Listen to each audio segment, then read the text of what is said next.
7:13? 17th? June 17th meeting of the Board of Selectmen. Would you join me in the Pledge of Allegiance?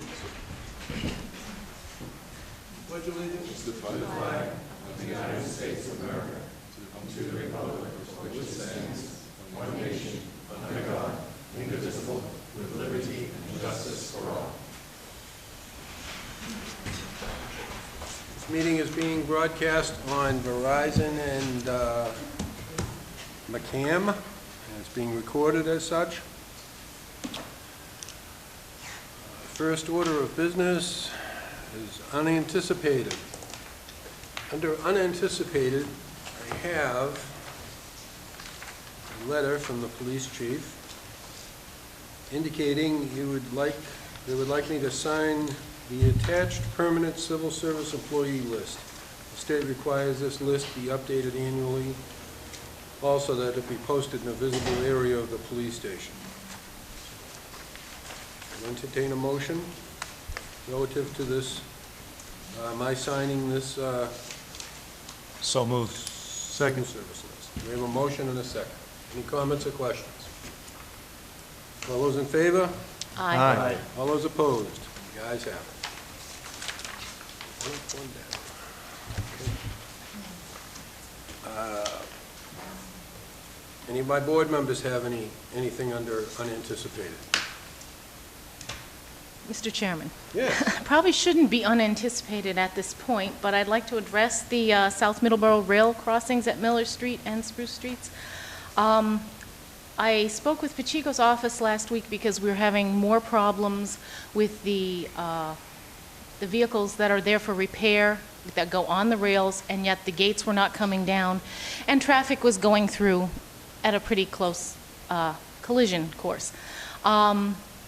Also, the gates were coming down when there were no trains there, and people were getting impatient and going around them.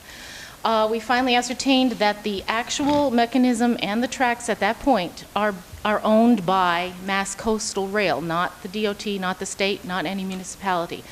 And they actually did come down Friday, Saturday, Sunday. I was there and I saw the technicians. They were monitoring, working on, making sure everything was in working order. The train on Friday night, the 610 one, did come through extremely slowly. In fact, it stopped, and it's a good thing it did, because I was talking to the technician, and he and I had to go and remove 3 young children with fishing poles off the rail and 2 ATVs, and they were all facing away from the train, and because of the noise of the ATVs, even though you could see the train right there, they had no idea it was there. If this train was going so slowly, in fact, it came to a stop, the engineer got out to check things and make sure things were working. If it had, in fact, been going at the speed it's supposed to, we would have been cleaning up off the tracks. The Board of Selectmen, the town, we've reached out in almost any manner we can think besides knocking on everyone's door and slapping them up the side of the head. I think that's against the law. Oh, well, okay, so we can't. So we have reached out. I mean, I'm joking, but it's serious. I mean, these people would not have heard that train. That train could not have stopped. The train was away about the length of this building. That was it. And if it hadn't planned on stopping anyway, it would have been all over. For 5 people, 3 kids with fishing poles and 2 adults on ATVs. That's all. What I can say, the good news is we do have the right people there that actually own the equipment, that are working on it, are monitoring it. And I believe we have people that live right next to it that can contest to that today. I don't know whether they wanted to say anything about it.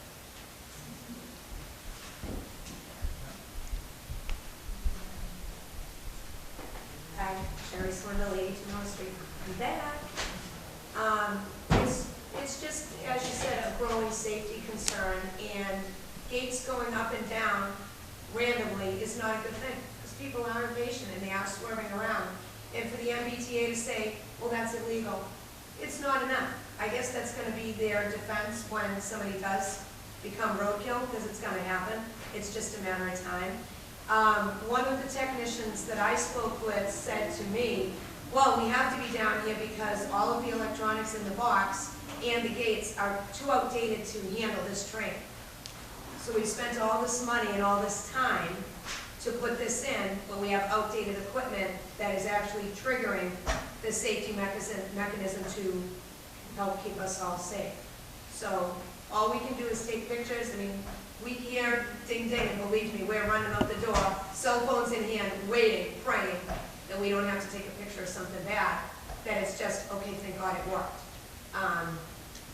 It's just not the way, in our opinion, down there to do it, to make it safe. And I was there the night Leilani was there, and these kids were just all over the place. And to say we put up a sign, it's illegal, they can't stand on the track side, we're gonna give them a ticket, really, it's not enough.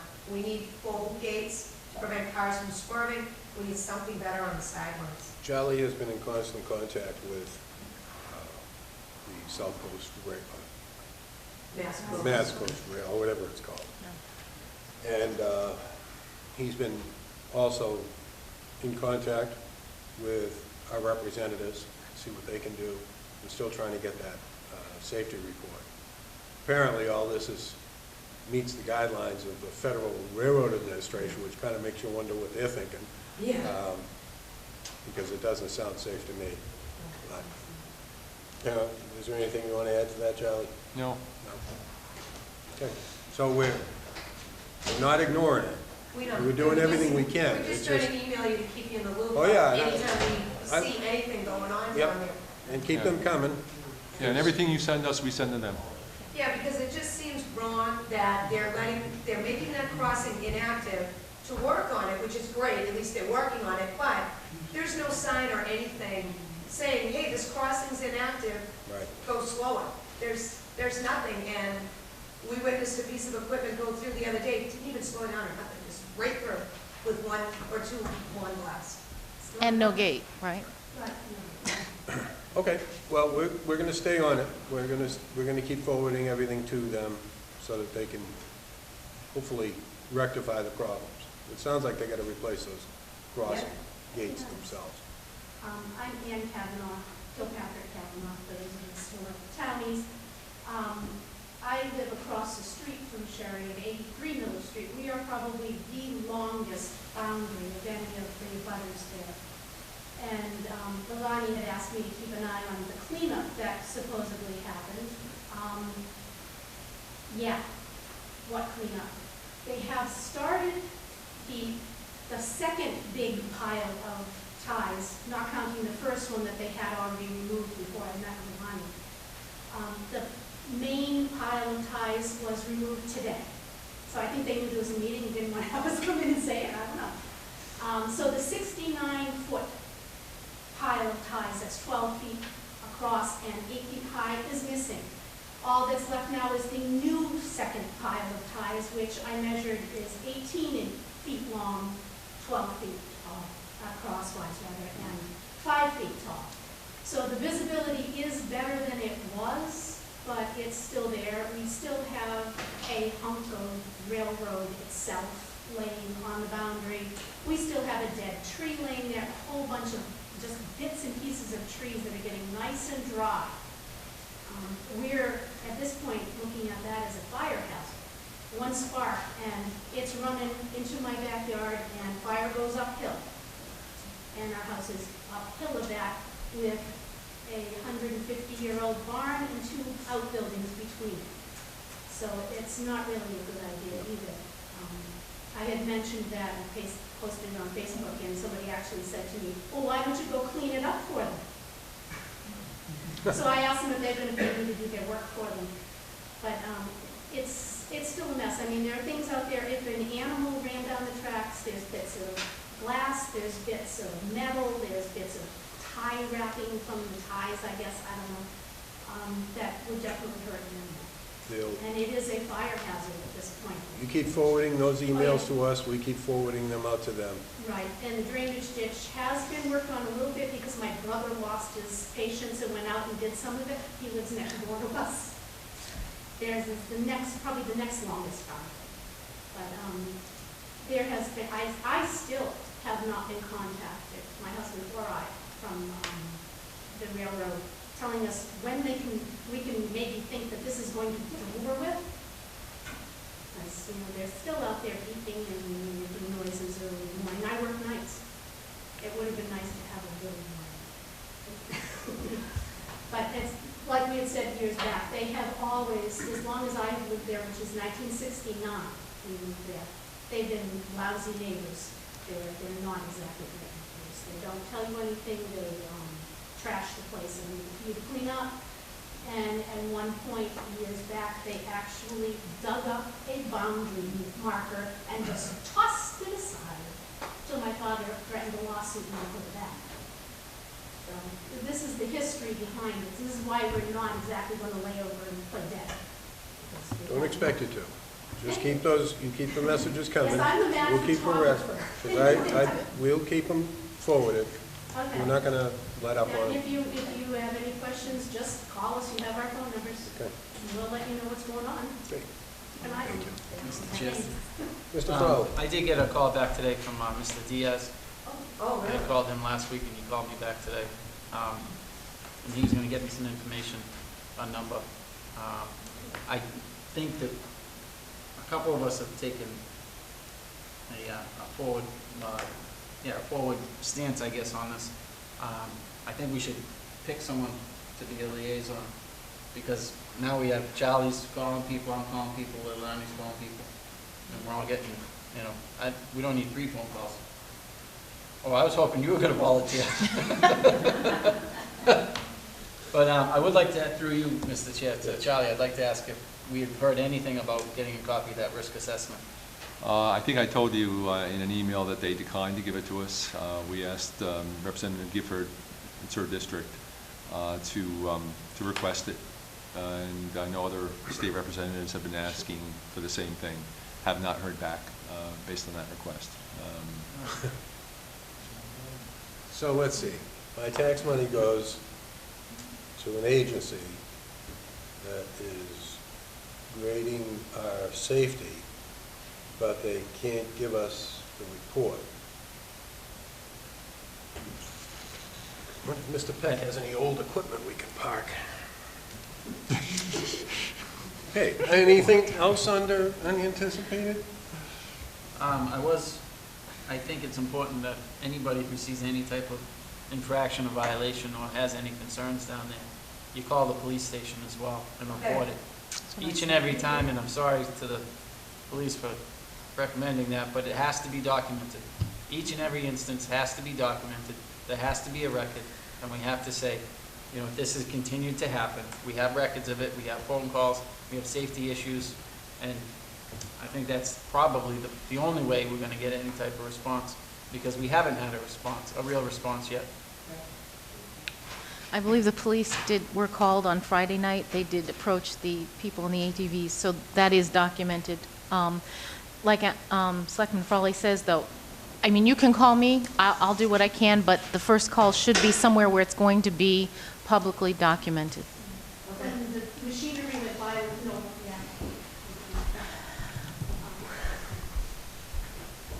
when the machinery went through without the lights and no arms and no body there to stop people, I did call and report it and tell them that I was calling to make sure this was documented. So Okay. that was documented. Good. Thank you. Anybody else have anything under unanticipated?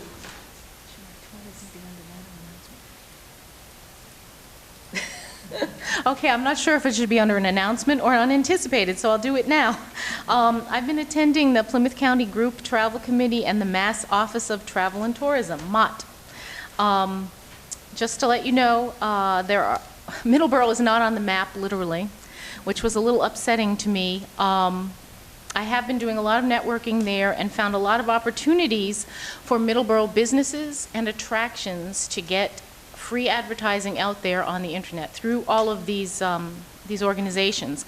We now have a campaign going on in the state and the country that is called Brand USA. So they are marketing to areas outside of the country, Canada, the UK, Europe, and actually even China, and we are up 17% in tourism from those areas. Middleborough businesses can get an advertisement out to those people as well. Massachusetts is 6th in the country for tourism from people coming from outside the country. I'd like to see Middleborough on the map. So in 2 weeks, I believe it is, July 1st, we're going to have Judy Bigelow Costa and possibly someone from the Plymouth County here to outline the opportunities and what we need to do to get our message out there. So July 1st, mark your calendars. Thanks. Thank you. Mr. Quill, anything? Are we on to announcements or Not recommendations? yet. Not yet? Okay. We're working our way there. Anybody else have anything under unanticipated? Okay, on to announcements. Let's see, I have a couple. First, I'd like to announce that on June 22nd, 2013, at 2 and 6 p.m., the 4-H Club and the Drama Crew present Big Bad by Alex Strum. It's at Middleborough Town Hall, and it's $5 a ticket.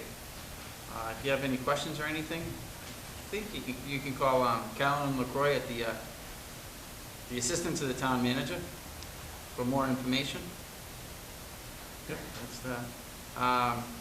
Another thing, on Saturday night, I was lucky enough to go to Stephen Schofield's retirement party. He retired after 34 years of serving Middleborough as a police officer, a prosecutor, and then again as a police officer.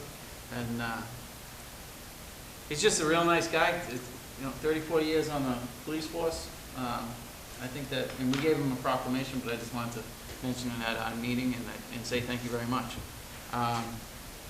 On Sunday, I was lucky enough to be taken to breakfast at the South Middleborough Grange for a Father's Day breakfast. And I'd never been there before. It's kind of a neat place, and it's one hell of a breakfast. I recommend it in the future if anybody's interested. And I'd like to say happy belated Father's Day to everybody who plays dad every now and then. So, one more. On Saturday, I was with a couple of like-minded folks, and we were picking up the Nemasket River in canoes with Dan Badger and Badger Wilderness Guides. I don't have the next date on me, but as soon as I get that information, I'll announce it. Middleborough Mess Movers was also active on Saturday, and the Lakeville Litter Lifters were active on Saturday too. In fact, I ran into a selectman from Lakeville, Aaron Burke, who was picking up the Vaughn Street canoe site, I guess, and he was working with the litter lifters. So it was. I was raised in Lakeville. I live in Middleborough now, and I'm just happy that there were 3 groups out there who were picking up the trash in Lakeville and Middleborough. And today, both towns are a lot cleaner because of those efforts. If you want to join any of those, they're easy to get in touch with. They all have Facebook accounts and things like that. If you want, you can email me, selectmanfrawley@middleborough.com. I'll get you in touch with whoever you want to pick up trash with. And we can help make this place a little bit better, just for a couple hours on a Saturday once a month. And I think that's it for me. For now. We'll think of something now. Anything for you? Nope. Well, Yeah, well, I'd like to second Selectman Farrelly and happy belated Happy Father's Day to all of us out there. I know my kids sure had it confused. They ran into my room much too early, wished me Happy Father's Day, and asked me to make them breakfast. Hey. So we'll work on that, though, in the Quail House. Is there anybody here from the school department or the school systems? Anybody? Okay, well, I obviously want to send a huge shout out to the Middleborough High School baseball team for bringing home the state championship, and they did so in commanding fashion. You know, people saying they're, you know, yeah, it's Division III, but they're honestly the best high school baseball team in the state, easily. So we can all thump our chests. We're the best. Okay, that's it. Thank you. that's it. Mr. Knowlton? I'm all set. All set. I do not believe I have any announcements. Oh, yes, we do have one announcement. We have a new gentleman in our town, Mr. Peck. Mr. Peck, would you please step up? Mr. Peck is taking over the DPW department, so all of the complaints about roads and bridges and highways, right there, snow plowing, potholes, right to him. So, welcome to Middleborough. Glad to have you on board. Why don't you tell us just a little bit about yourself? Sure. Born and raised in Rochester, still reside there. I have been married for 10 years, and 7-year-old, 8-year-old daughter. She turned 8 yesterday. A 5-year-old son. I just came from T-ball practice, actually. And went to engineering school. I spent 11 years as a highway designer and project manager for architect, who actually had an office in this town for a few years. Spent 6 years over in Lakeville as superintendent of streets, and joined Middleborough 2 weeks ago. And for the most part, I feel it's kind of a bit of seamless change. A lot bigger, obviously, but a lot of the same faces and same issues. It's been a good change. Okay, great. Well, Thank you very much. glad to have you on board. Welcome in.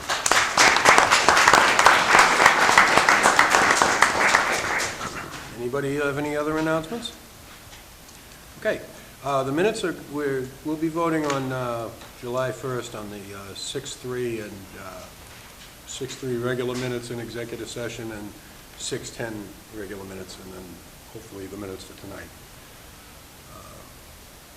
So warrants, I would entertain a motion to have the chairman or my designee sign the warrants for the week ending 6/14. So moved. Second. We have a motion and a second. Any questions or comments? All those in favor? Aye. Aye. All those opposed? The ayes have it. Okay, we'll slide right into new business.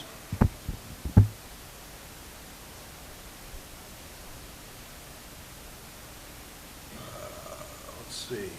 First item is vote to sign the contract amendment with Environmental Partners for the OPM services for the wastewater treatment plant upgrade. And that didn't get completed in time for this meeting, so we'll put that on another So agenda. we will not talk about that We anymore. will not talk about it. Okay, how about we go to item B, which is vote to approve the ranking of the OPM firms as recommended by the Police Station Building Committee. That you have a memo on from me and the committee, including Selectman Dalpy, met and interviewed 4 finalists out of the 10 submittals. And we came up with a ranking that you see before you. Dados ranked number 1, Pomeroy Associates ranked number 2, and PMA Construction Services ranked number 3. They're all very good firms. We were impressed with all of them. They all did a good job in their interviews, but Dados just brought something a little extra that we thought would be most beneficial here in Middleborough, and that's what produced their number 1 ranking. As I say in the memo, once you approve the ranking, we can get on to attempting to negotiate a contract with the number 1 ranked firm, and if we're not successful, we move down to number 2 and then number 3 if necessary. But in my experience, you almost always have been able to get an agreement done with the number 1 candidate. Okay, so then you're looking for a motion to rank these as written? Precisely. Okay, I would entertain said motion. So moved. Do we have a second? Second. We have a motion and a second. Any comments or questions? Hearing none. All those in favor? Aye. Aye. All those opposed? The ayes have it. We on tape delay here? Little tape delay there. 7-second thing almost came into play. Okay, now we have two betterments to discuss.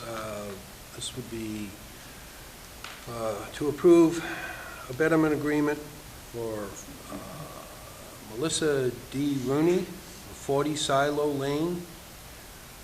This is for a septic system repairs to the tune of $13,634. Would entertain a motion. Motion to approve. Second. Okay, we have a motion and a second. Any comments or questions? All those in favor? Aye.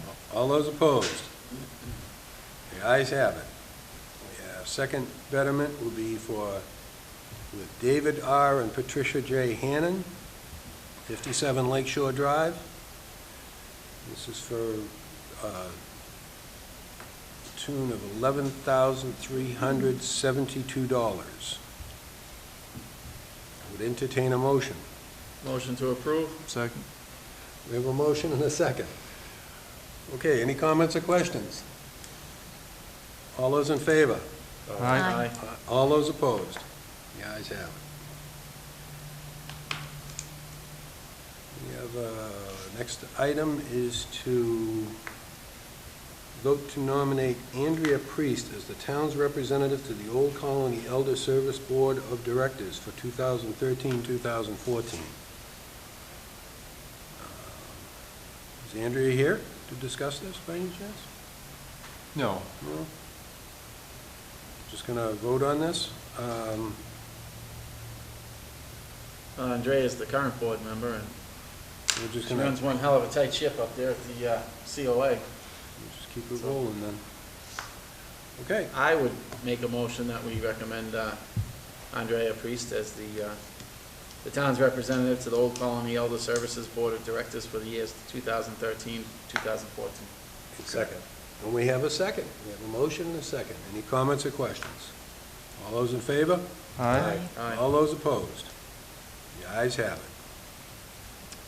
We have a request from the library department to declare certain pieces of equipment surplus. There's 12 chairs, wood frames with padded seats and back. I wonder if they'd be better than ours. Maybe we should take them. Take Maybe them. we should. They were from the old young adult area. They're at least 30 years old, but are in good shape.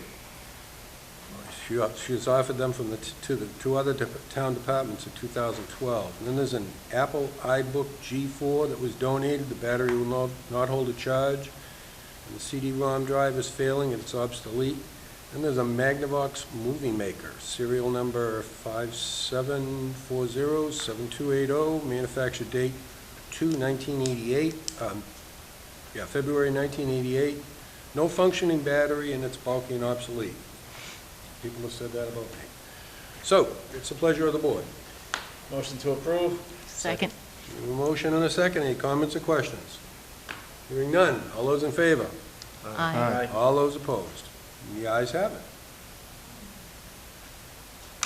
All right, it's 7:30. We've been continuing a proposed discussion on a hearing, on an action rather, to recommend a criminal complaint for up to $100 a day fine for operating a manufactured home park without a license against the Edgeway Mobile Home Company. This has been in court, so we really can't do anything with it as it stands now because we haven't heard back from the court yet. One thing we have heard is that there is a purchase and sale agreement signed for the property. So this motion to continue this almost is really not necessary because this whole issue could go away. With a new owner taking over and making the necessary improvements, then this issue is pretty much null and void. So we would still have to wait to hear from the court because we haven't heard back from the court. There was a legal action taken against us relative to this. So I would entertain a motion to table this item indefinitely. We can always revisit it if the need warrants. But to keep dragging everybody back in here and postponing it, where there's a purchase and sale agreement signed, I think it wastes everybody's time. We can still take the necessary action down the road if it is deemed warranted or necessary. What would be the pleasure of the board? I'll make that motion for discussion. Second. We have a motion and a second. Let's have some discussion. Mr. Chair, Yes, Mr. Frawley. I'll be blunt. I think we've been down this road once or twice before. I think we should postpone this hearing for at least one more week, see how this sale proceeds, because it's not the first time we've heard that term before either. So, I don't know if I'd table it quite so quickly. I think we should, let's give it another week, see where the chips fall, or 2 weeks, even better. Well, Give it 2 weeks, see where the chips fall. in this case, we haven't heard from Burke, Mr. Burke. This didn't come from Burke, this came from an Well, we attorney haven't- representing the buyer. We haven't heard from the judge, and we haven't heard from Burke. Right. Have we So seen it? why don't we just give it 2 weeks, and then we can make this, we can table it then. I think it would be prudent on our part to give it at least 2 more weeks. We got nothing to lose. I would just like to say, I agree with Selectman Frawley. Has anyone seen this purchase and sales agreement? You know, I'm not sure it's even signed. The offer was accepted today, so I'm not even sure they got pen on paper as of today. Well, My concern really goes to some of the things that Attorney Burke brought up to this board as to why he can't do it. He made reference to the fact that these two parks are joined in a way that, you know, the DEP regulations wouldn't allow him to do a treatment facility, and I'm sure all of that stuff will be worked out. So that's why I would have concern with tabling this indefinitely, because we still have a Title V situation developing, regardless of who owns it, and we have people that are living there. And I'd really like to know how this new proposed owner is intending on looking into this and trying to deal with it. If in fact it is, you know, these Title Vs are, yes, they're not failed, but they're in failing, what his plans are. We still haven't, you know, finalized whether or not Attorney Burke has interpreted DEP regulation properly or not. I mean, it never really went that far. He was just giving us his interpretation of it. I can only assume that this purchase and sale must go before the Tenants Association for right of first refusal. I'd like to see how that works out. So I think Selectman Frawley's right. You know, to do indefinitely, I think would be a disservice at this point, because he's right. We have been down this road before. But to take any kind of drastic action right now, just to upset the apple cart, when there could be some positive things soon down the road, I think it would make sense either. So that's where I stand. I would like to table this, but certainly not indefinitely, you know. And I'd like to see this thing move kind of quickly. If this gentleman, whoever he is interested in buying it, that he moves quickly. Well, first of all, you know, in what must be normal fashion for Middleborough, we voted to postpone our initial discussions for a week so that we could have Mr. Burke in. And then we were sued to prevent an action that we hadn't even taken yet, which is much like getting a parking ticket before you stop the car. It's kind of a simplistic way to look at it, but we still haven't had a hearing on whether we should do this or not. All we've done is we keep pushing the hearing off. We can cancel this, give them 2-3 weeks, come back and say, oh, bring it back up again. We can bring this up every week if we want. Not if I mean, we table it indefinitely. Sure we can. Am I missing the definition of table indefinitely? Yeah, for that particular hearing. But if we want to have a We can hearing, come back on that. if we want to have a hearing, we have to post it again, we have to notify them, and then we have to go through that whole process again. If we just postpone it till next week, we can postpone it, or in 2 weeks, we can postpone it for 2 more weeks. I don't think we should start out, I don't think we should start the race over again if we don't have to. All we did was send them a letter to say, we're having this We hearing. have to post it, it's kind of, because we couldn't have the discussion the first time. No, that was my decision because I wanted the other party here. I wanted both parties here to be present. And I think that's only fair. Now, I whether, agree with you. But I see no harm in just postponing it for another 2 weeks. Mr. Chair, well, yes, Mr. I don't know whether or not there's a licensed attorney in this room who wants to speak, but in the event that there is, we weren't sued. An injunction was placed against the town for trying to carry through with something we hadn't yet done. But we weren't sued, that I know of. At least I wasn't served. And second of all, we didn't have the meeting because we chose not to have the meeting. I mean, you made you had made the recommendation, that was where you stood, and you were supported by the board.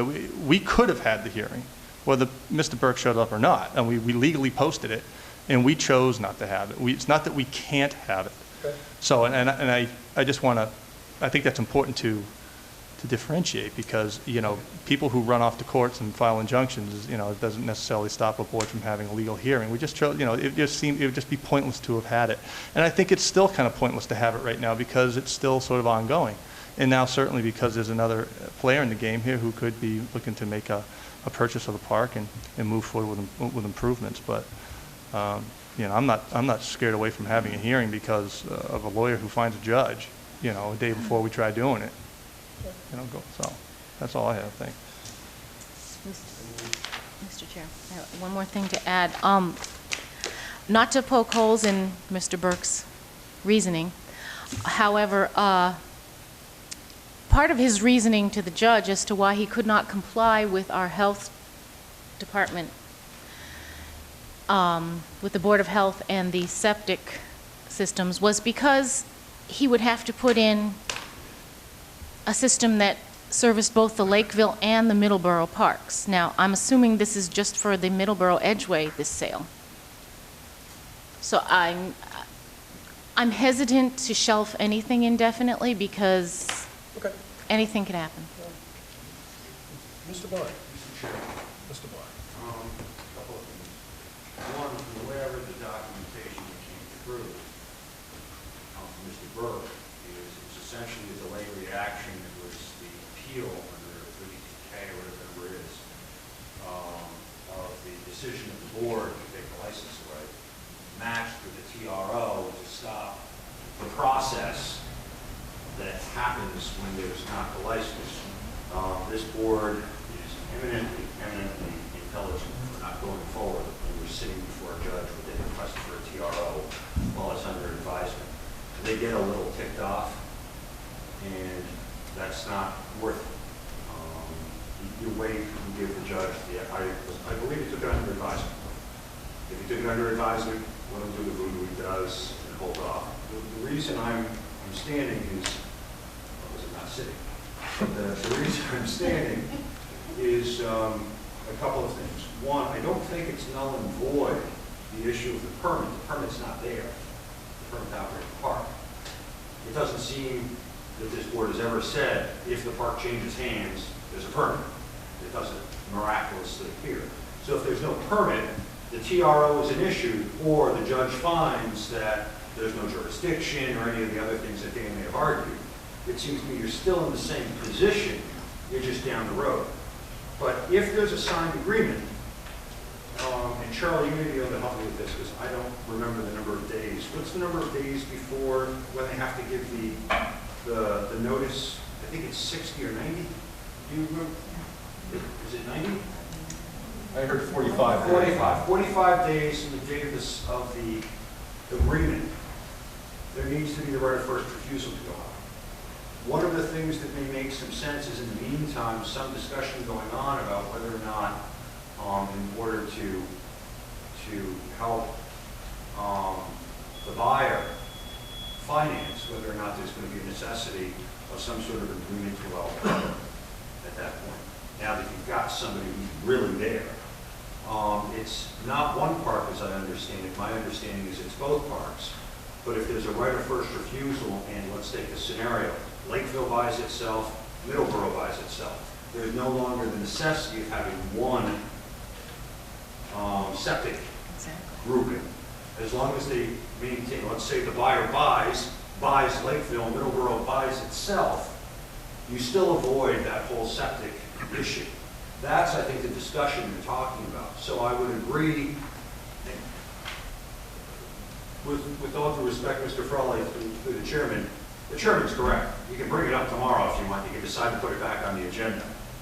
But I do agree with Mr. Frawley that since everything's sort of moving along, keeping it on the agenda and kicking it over would keep the, I don't want to say pressure, because it's light pressure, but it would keep sort of all the irons hot and everybody moving along at a good pace and talking. I know I've gotten calls, since I represent the association in both Lakeville and Middleborough. I've gotten called from the Buyers Council for some discussion. It's very productive. They're very productive people. I got a call today notifying me of this.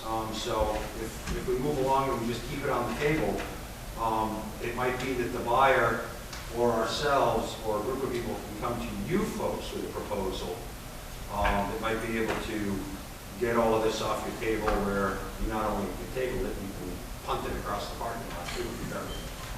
Thank you. I would look forward to that day. Bated breath. Bad breath. Anybody else wish to speak on this? Okay, we have a motion to table. All those in favor? All those opposed? Aye. All those opposed? Can we just before To table it. to table it Opposed, aye. indefinitely? Yes. Aye. Good. Okay. Opposed, aye. The ayes have it. The motion fails. Now, to postpone this hearing, I'll make a motion that we postpone this hearing until 2 weeks from today. July 1 at 7:30. July 1 at 7:30. okay, we have a motion. Second. We have a second. Okay. Postpone this hearing to July 1, 7:30. Any other comments or questions? Should we do it at 7:35? Or 7:45? 7:40? Yeah, let's- yeah, 7:45. No, 7:35, just in case. Things move fast. I don't know.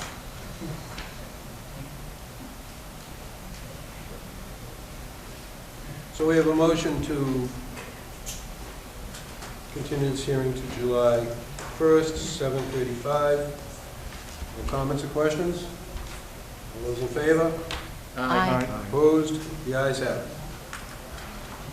July 1st, next adventure. Okay. Continuing saga. Next on the agenda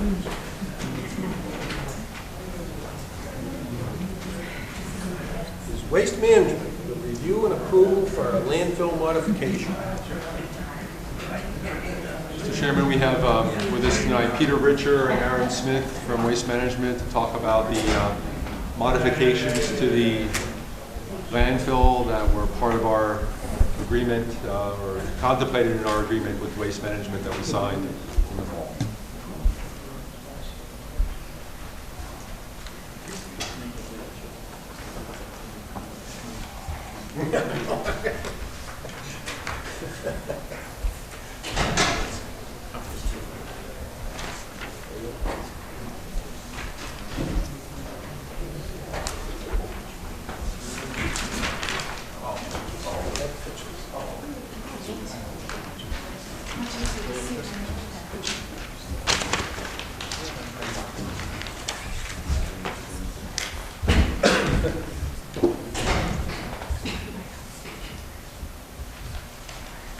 Thanks for having me this evening.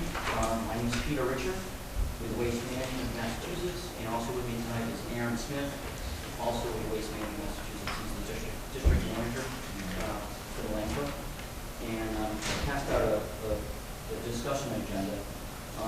Just want to bring everybody up to speed as far as where we're at. When the contract was amended last December of 2012 to consider increased operating capacity. Since that time, we initiated some of the permitting work that needed to be done for that change. The first item was going to LUPA and filing a notice of project change, and we did do that. And since then, we've gotten a certificate from them saying no EIR is required. But while that was happening, we were also involved in the detailed design for the phase 3 area, which is the next phase of the landfill that needs to be constructed in order for the landfill to continue to operate long term. And as part of that there was some consideration that needed to be taken to revise the design of the drop-off area, the residential drop-off area at the landfill. Most of you know what that looks like now, but when the phase 3 area that's constructed, part of that area will not be, will have to get relocated. And so we're here tonight just to discuss that detail. We met with Charlie and the DPW director and to discuss that change. And if I could go to the... The mic's here. You can do that. Just stand in the mic.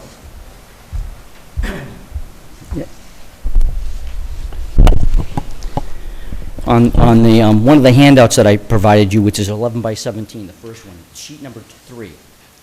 And what that depicts is the design changes for the drop-off area on the left-hand side, and the same design changes on the right-hand side, but with less detail, but showing traffic flow.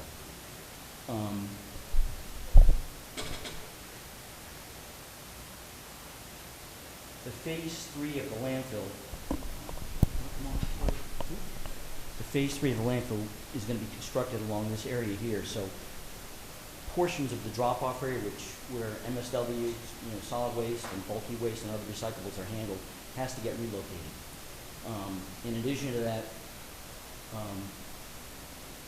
the scale stays, the scale house stays, and as you can see, the traffic flow that we're proposing is the same traffic flow that exists right now, except for the traffic's going to enter to the left-hand side of the scale, go clockwise, checking at the scale, and then continue in a clockwise pattern into this new drop-off area. The drop-off area, it's a brand new drop-off area. We're not using any of the existing bins or retaining walls. It's going to be concrete retaining walls to provide for 6 roll-off containers with various commodities and materials that have to be collected, including boxes for other wasteman items. So it takes into consideration all the recyclables and different types of drop-off materials that have to be dropped off by the residents in the town. The area gets all paved. We have to make some stormwater improvements to this area. We're going to move our office trailer, which is located next to the sanitary facility. It's going to be moved across the other side of the road, and we're going to provide employee parking over there. It's a safer layout. In addition, we're going to have to accommodate the drop-off of the town's recyclables and other materials like horse manure, leaves and yard waste, asphalt, brick, and concrete, and that's going to be in this area up here. So, the real driving force for this revised layout is for safety for the residents, to keep them separate from the commercial traffic in this drop-off area, and allow them to exit out and back onto Plimpton Street. So this has been designed by our engineer of record, CEC, for the site. It complements the phase 3 development for the landfill. And the next step for us to move along in this process is because there's a section of this area that we're improving a perimeter access road on the lower part of the sheet, to gain access, to improve access around the site, but also to allow access onto the adjoining property, which we now own. We're going to be before the Conservation Commission because we're going to be doing some small amount of improvement work to that access road outside of the wetlands, but within the buffer area. And other than that, the next step after that is to proceed to go to the DEP with a permit modification for this arrangement. On the flip side of this, the next drawing, sheet number 2, that you have, shows the entire layout in concert with the full development in phase 3, so you can see what it's going to actually look like with the build-out of the landfill for the phase 3 area. Is there any questions on I know it's there's a lot of information here that I just provided you, but I don't know if there's any questions that you might have that I can answer right now. The scale house, marked here, it says the existing one. Is that going to be replaced or moved? No, it's going to stay where it is. And same in the scale, the above ground scale is going to stay where it is as well.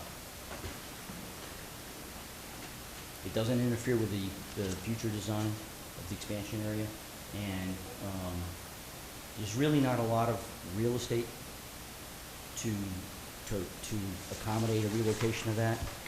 When we constructed the new access road to the landfill, which is on the left-hand side of the sheet coming up this way, what we did as well is that we also improved the circular pattern here for the traffic flow. We actually built this cul-de-sac, this roundabout, that allows, you know, the commercial vehicles to come in on the left-hand side, drive around and approach the scale in the scale house where they should be. Drivers on the driver's window is going to be on the scale house side versus driving straight in and having to get out of the vehicle. The only change that we're going to have here with this drop-off area is that the residents are going to come in the same lane and drive around that roundabout and approach the scale on the other side, check in with the scale attendant, and then proceed to do. Okay, that's what I was asking. And proceed to, you know, deposit the recyclables and the materials that they have, you know, to drop off at the area, at the landfill, and then exit, you know, the same way they came to the site. Okay, so they'll still be able to do yard waste, and Absolutely. recyclables without checking in, getting a punch. Absolutely, yeah. The yard waste is going to be dropped off over here on the left-hand side, along with the asphalt brick and concrete. It's off the main road, so that there's no issues with safety, with the traffic flowing in that direction. And then once they approach and get into the other area, which is mostly geared towards cars and smaller vehicles,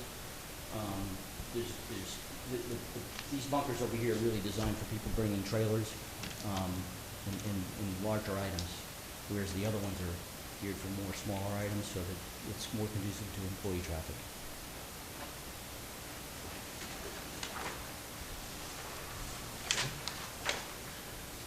Board members have any questions? Yes. Mr. Chairman, yes, the work on the access road in the buffer zone, what kind of work is that going to be? That, the existing road, which is pointed out on this picture.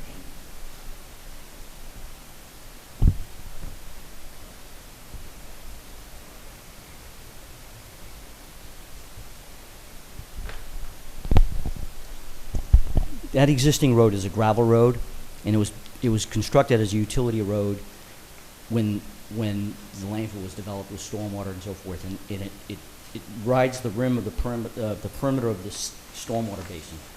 So all we're going to do is improve it with more gravel to make it more sturdy and make it slightly a little wider, and that's all.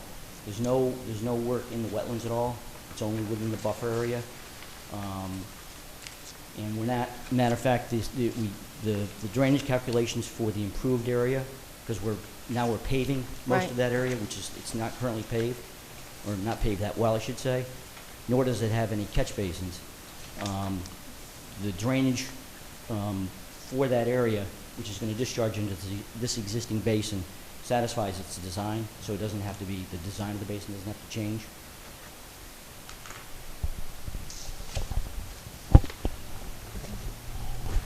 Well? No? Mr. Chair? Yes. I was just wondering, do you guys compost any of the yard waste or the horse manure or anything? Yes, we do. Yard waste and. Are you speaking in the mic, please? The yard waste and the horse manure is activated, and what we do, the site operation crew, is they actually let it compost there and take that material and amend it with some other topsoil that we have on the site, or, you know, for vegetative soils and so forth, we can make this on the site. Beautiful. And it's the first year, I think we operated, we had someone come in and grind it up, but since 2008, it stayed on site. Beautiful. Have you noticed a marked increase in the recycling, by any chance? I think year over year it's about the same. Based on the reports that are provided to Charlie and Andy, we track everything that leaves the site. Obviously we can't track what comes in because we don't weigh cars and so forth, but all the commodities get weighed when they leave out. And that information is used to submit to DEP. I think I would have to say it's about the same. Are all of the commodities that you're taking out from recycling being recycled? Yes, absolutely. So they're not just getting taken to the incinerator? No, you can't, yeah. The waste ban laws in the state are very strict, believe me, and, yeah, so they're all the electronics are being recycled, all the paper, cardboard, cleaning containers. It's going to our single stream facility in Avon, Mass for actually sorting and baling and then off to market. CRTs get recycled, appliances with CFCs, the freons get extracted from the units on site, and they get certified, free of freon, and then they're scrapped as metal, including all the other items in the sheds, the paints, fluorescent tubes, batteries. Do people bring flashlight batteries in there? Yes. You drop them off in your recycling? Yes.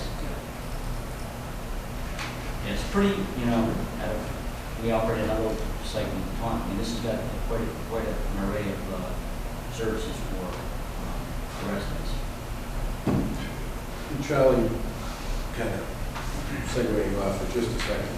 The clothing bin that's down there, the cloth recycling bin, how has that been working out? I haven't gotten any report on, what they're thinking out of it. We'll ask Chris if he wouldn't mind to follow up on that and see how that's going. Okay. All right. Any other questions? Peter, do you want to talk about this site assignment? Yes. Yeah, the next item on the agenda is just phase 3 design. We have a full design package ready, which is going to go in the DEP very soon. But the permitting steps here under item 3 relate to the operating capacity revision and the permitting for phase 3 construction. So I already mentioned that we went to NEPA. We have a certificate from NEPA that no EIR is required for what we're proposing here on the capacity change. The next step would be going to the Board of Health for a site assignment modification.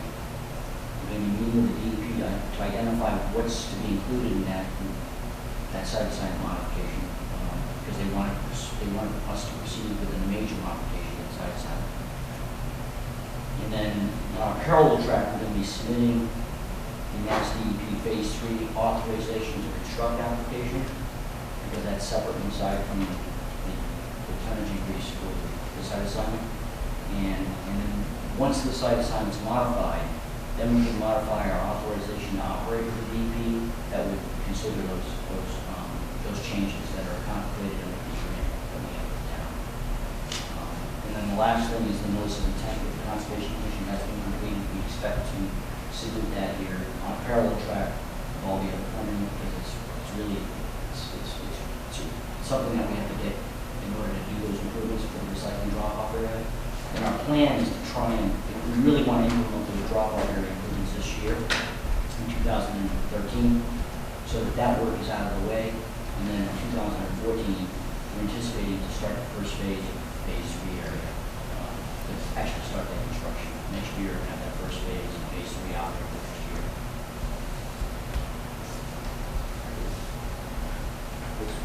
Well, I think what they're looking for is an approval to move forward and to allow them to seek additional permits based on this design. So all of this fits in with the contract that we... Yes. Yeah, this was all contemplated by our new contract that these modifications would need to be done.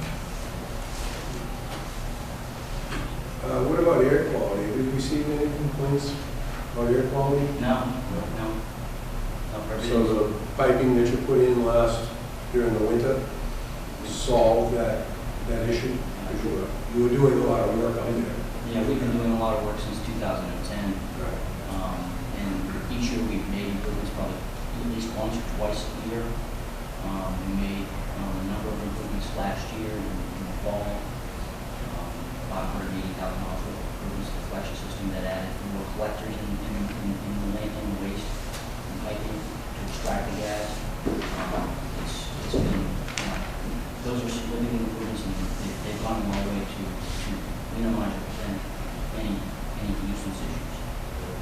And we're going to continue to do that on a regular basis. And this year we're planning about $115,000 worth of improvements to the gas collection system. Everything's been working very well. There still isn't enough gas being generated off of that area to use it to produce any kind of electrical output? We're getting very close. I think the flow right now to the flare is around 250 standard cubic feet per minute of landfill gas, which is 50% methane. It's half the value of natural gas. And I think, we have talked about it internally amongst ourselves. Obviously the next step is to make sure that the gas generation curve, and it's been fairly steady. I mean, it's not like you're seeing changes.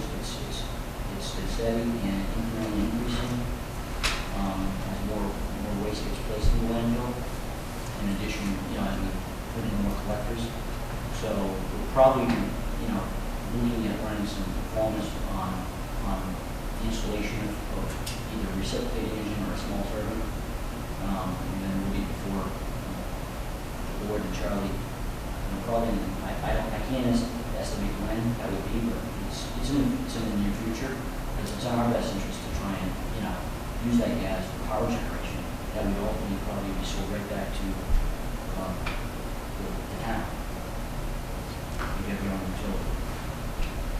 The biggest thing there is the interconnect, because there's not the power lines on the street. We may have to go some distance to make the interconnect for moving power to the grid to the town. So we'll have to look at that because that's one of the biggest cost items is to make that interconnect.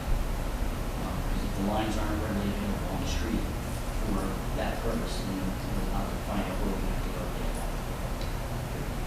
And this layout here, when we designed the residential drop-off area, the revised drop-off area, we took into consideration where we might place that, power plant for that purpose. So they don't take a lot of room, but we need to make sure we consider that. So what kind of a motion would you be looking for? A vote to allow Waste Management to proceed with permitting based on this design. Mr. Chair? Board have any other questions? Mr. Crowley? I make a motion that we allow Waste Management to move forward with their permitting. Second. We have a motion and a second. Comments or questions? Mr. Chair? Yes, Mr. I Crowley? think it looks great. Thank you very much.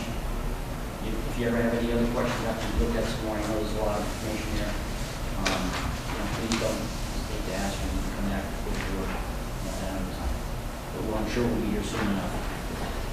On permitting. Okay. No other comments or questions? All those in favor? Aye. All those opposed? The ayes have it. Thank you very much. Go and fight with DEP. Good luck. Okay. Next we have Town Manager's Report. Mr. Chairman, first item, we got a response, a pretty quick response from FEMA declining to reimburse us for our snow removal costs. Not unexpected. We tried, but did not succeed there. We also have a letter from our legislative delegation, our state representatives, to Richard Davey about the rail line, which we talked about earlier, about safety, and asking them to consider reducing train speeds to Middleborough, given the impacts here. And the final item is, something that was in your correspondence last week. It's the notice of the environmental impact report, or the draft environmental impact report, being available for the Wampanoag Casino and Pond. Planning Director Ruth Joffrey is going to be at your next meeting to talk about some of her observations. I don't know if you've seen it, but it sits about this high in terms of documents. She's plowing through it now, and will be bringing some issues of concern to you, and probably asking that you allow someone on the board to work with her, since the deadline will be before your meeting on the 15th, to allow somebody to work with her on finishing up the comments and sending them off in time. So that's all I have tonight. Charlie, relative to the FEMA letter, is there anybody we can get some correspondence going to that might be able to impact that?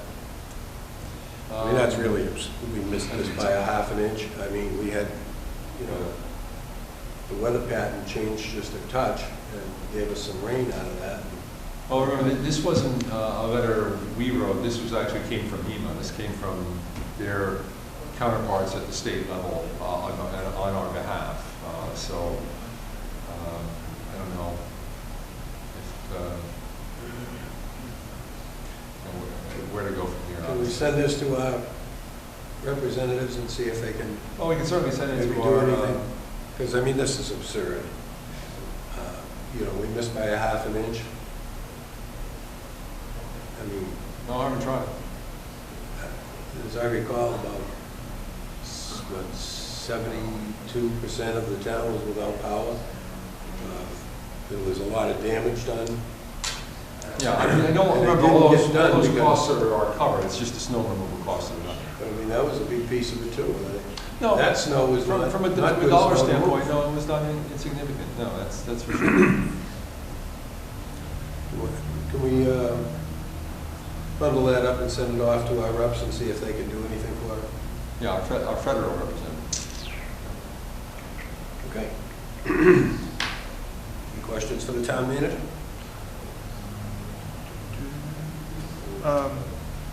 Epsilon Associates, if you could just remind me, through you to Charlie, who paid for that? The tribe. The tribe.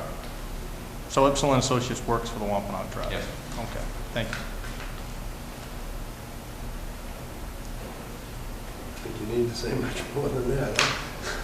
Huh? Okay. No other questions for the town manager? Correspondence? Mr. Quell? Correspondence, as we get there. Let's see, number one, number two, invitation, Badge of Wilderness Guides, Veterans Invitational Golf Tournament. I certainly will make an effort. Haven't swung the clubs in some time, but it would feel good to get out and do so if I can. Let's see, three. I'll let Mr. Farrelly have four, obviously. 5, 6. Number 6. It's good to get this letter. I know that you, Mr. Chairman, looked into this more so than anybody, and it sounds like that it got right to the top of the food chain for them to make sure that there's another set of eyes, sort of a command and control of the stuff that's going on there. And I'll let you talk further on that. We have Mrs. Ann Kavanaugh's letter concerning Miller Street Railroad crossing. We keep coming back to this. It's just, I think the state is on the craps table right now, and if they keep this up, they're gonna roll sixes, because, it's come to my attention, and I'm no expert on this matter, but the train does operate at different speeds through different towns for different reasons. I don't understand what criteria we're not meeting to slow that train down. And I know Mr. Farrelly asked them that the first night they came here. I think you asked for like 30 miles an hour, which is a very reasonable very reasonable request. And it cannot delay that train that much to knock 20, 25 miles an hour off the train just as it goes through certain sectors of Middleborough. It just can't delay it that much. So this is just the state being really stubborn.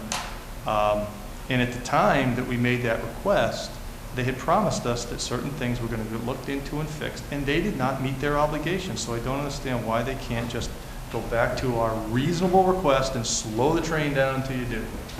But if anything happens to any of our citizens, I am telling you, they're going to know my name. So that's a threat, by the way. So more to come, I'm sure. But that is all I have, Mr. Chairman. Thank you very much. Thank you. I would just like to add on number, where was it?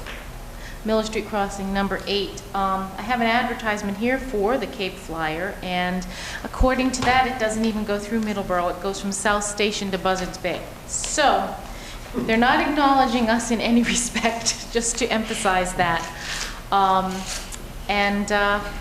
We already have been through this. Keep calling. We can't be there all the time. I live in South Middleborough. I can be there within a few minutes. Oftentimes, if you do call me, though, everything's over with. Do call, document it. And I would like to, number 5, yay for Edgeway. They have cable. That's all. There you go. There you go. That's all I have. Mr. Knowlton? Yeah, also number 7, the Edgeway cable. I was very pleased to see a 2-year project has been completed in a successful manner. It was very good. The only other thing was... Anything we can get. Anything we can get. Small Number fingers. 7. It was number 7, yes.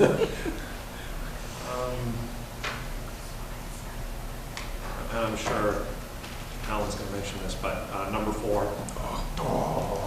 Beat him to it. I'm hoping to be there myself. The canoe and kayak trip on the Taunton River, it's going to happen on the 22nd. Looking forward to trying to be there, because I know Alan will want to as well. That's all. That's it. Mr. Crowley? I won't be there on the 22nd, I'll be in Maine, going down another road, but it sure sounds like one great trip, and as an added attraction, I won't be there. So, feel free. Do they still have it? Yeah, right. Why not? Yeah, I think you should get out there any chance you get. I mean, even Saturday, it was awesome out there. It really is. It's the Nemasket and the Taunton River are hidden jewels in this area. And it's amazing how much better you feel after an hour or 2 on the road. It really is.